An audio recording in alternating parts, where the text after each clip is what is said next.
Dear students, आज हम quantum mechanics में प्लांक क्वांटम हाइपोथेसिस को एक्सप्लेन करेंगे।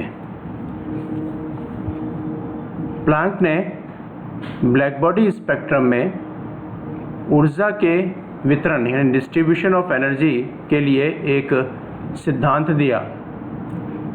इस प्लांक सिद्धांत के अनुसार किसी ब्लैक बॉडी द्वारा विकिरण का उत्सर्जन एमिशन निरंतर यानी कंटिन्यूस न होकर डिस्क्रीट यानी विविक्त बंडलों या ऊर्जा के पैकेट के रूप में होता है।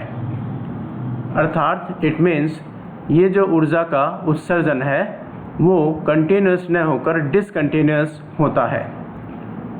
ऊर्जा के इस विविक्त मान को क्वांटम कहते हैं तथा इन बंडलों को फोटोन कहते हैं।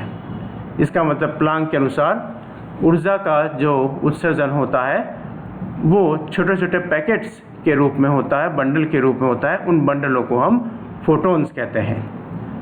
प्रत्येक क्वांटम में ऊर्जा का मान विकिरण की आवृत्ति न्यू के समानुपाती होता है।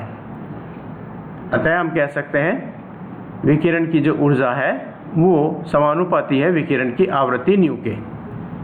तो इस इक्वेशन को हम यूँ लिख सकते हैं E is equal to h nu. यहाँ E जो है वो एनर्जी है, विकिरण की ऊर्जा, न्यू विकिरण की आवृत्ति तथा H जो है वो प्लांक कांस्टेंट है। ये जो इक्वेशन कहलाती है E is equal to h nu, इसको हम प्लांक इक्वेशन कहते हैं या ये प्लांक क्वांटम हाइपोथेसिस कहलाता है। यहाँ H जो है वो प्लांक कांस्टेंट है जिसकी वैल्यू अपने को याद रखनी है। इसकी वैल्यू होती है 6.625 इंटू 10⁻⁻27 अर्ग सेकेंड में और 6.625 इंटू 10⁻⁻34 जूल सेकेंड में। ये जो इक्वेशन है is equal to h nu, इसको हम क्वांटम थ्योरी ऑफ रेडिएशन भी कहते हैं। प्लांक ने ये बताया कि ब्लैक बॉडी या कृष्णिका कई ऑसिलेटर्स यानी दोलनों से मिलकर बनी है। प्रत्येक दोलन की एक निश्चित कंपन आवृत्ति या वाइब्रेशन फ्रीक्वेंसी न्यू होती है। प्रत्येक दोलन की ऊर्जा लगातार नहीं बदलती बल्कि विविक्त इकाइयों में होती है।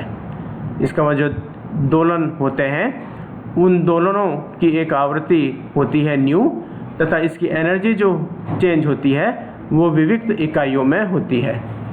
अतः प्रत्येक दोलन या तो क्वांटम ऊर्जा का उत्सर्जन एच न्यू रूप में या फिर इसके पूर्णांक गुणक इंटीग्रल मल्टीपल के रूप में अर्थात एन एच न्यू के रूप में करता है। यानी E इज इक्वल टू या तो एच न्यू होगा या E is equal to n h nu होगा, जहाँ n जो है वो एक होल नंबर है। इसका मान अगर 0 भी हो सकता है, 1 2 3 एटसेट्रा हो सकता है। 0 रखें तो इसका मतलब एनर्जी का उत्सर्जन नहीं हो रहा है। प्लांक के क्वांटम सिद्धांत को हम निम्न प्रकार भी प्रदर्शित कर सकते हैं, जो ब्लैक बॉडी के ऊर्जा के वितरण यानी डिस्ट्रीब्यूशन को एक्सप्लेन करता है, की व्याख्या करता है। तो एक और इक्वेशन प्लांक द्वारा दी गई वो है E lambda is equal to 8 pi h c upon lambda raise to power 5 multiply by 1 upon E raise to power h c by lambda k T और इस पूरे फिगर में से है -1। ये जो इक्वेशन है ये इक्वेशन ल्यूमर व प्रिंगशीम ने जो ब्लैक बॉडी रेडिएशन को एक्सप्लेन किया था, तो ल्यूमर व प्रिंगशीम के प्रायोगिक मान के समरूप है, जिसे प्लांक रेडिएशन लॉ या प्लांक का विकिरण का नियम कहते हैं। ये जो समीकरण नंबर सेकेंड अपन ने लिखी है, इस समीकरण को अत्यंत निम्न तरंग दैर्ध्य पर प्रयुक्त करें, यानी यहाँ पर लैम्डा की वैल्यू बहुत कम हो तो H c upon lambda k T का मान अत्यधिक होगा। यानी हम यहाँ पे लैम्डा की वैल्यू बहुत कम रख दें तो जो H c upon lambda k T है इस पद की वैल्यू जो होगी वो बहुत ज़्यादा हो जाएगी। तो इस केस में जो ई लैम्डा है उसकी वैल्यू जो हो जाएगी वो 0 हो जाएगी। यदि लैम्डा का मान अधिक हो तो ये जो H c upon lambda k T है इसमें लैम्डा की वैल्यू ज़्यादा कर दी तो जो hc upon lambda k T है इसकी वैल्यू कम हो जाएगी। जब इसकी वैल्यू कम हो गई तो ये जो इक्वेशन नंबर 2 है, इस इक्वेशन नंबर 2 को हम इस फॉर्म में लिख सकते हैं, E lambda is equal to 8 pi k T upon lambda raise to power 4 में परिवर्तित हो जाती है। ये जो इक्वेशन इस कंडीशन को लगाने से हमें मिली, ये इक्वेशन रेले जीन्स का नियम कहलाती है।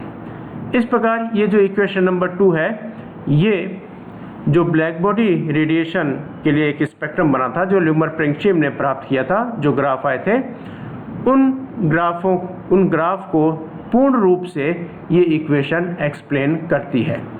तो जो अगर हम एक एक्सिस पर रेडिएशन इंटेंसिटी यानी ई लैम्डा की वैल्यूज़ लें और दूसरे एक्सिस पर लैम्डा इन सेंटीमीटर या माइक्रोन में हम इसको लें, तो जो ग्राफ आते हैं, अगर वीन डिस्प्लेसमेंट लॉ जो कि इस ब्लैक बॉडी रेडिएशन के लिए हमने दिया था, वो वीन डिस्प्लेसमेंट लॉ जो है उसकी वैल्यू जो है, उसका जो ग्राफ है वो इस तरह से ऊपर की तरफ बढ़ता है, लेकिन ये यहाँ वापस मैक्सिमम तक पहुंचकर नीचे नहीं आता।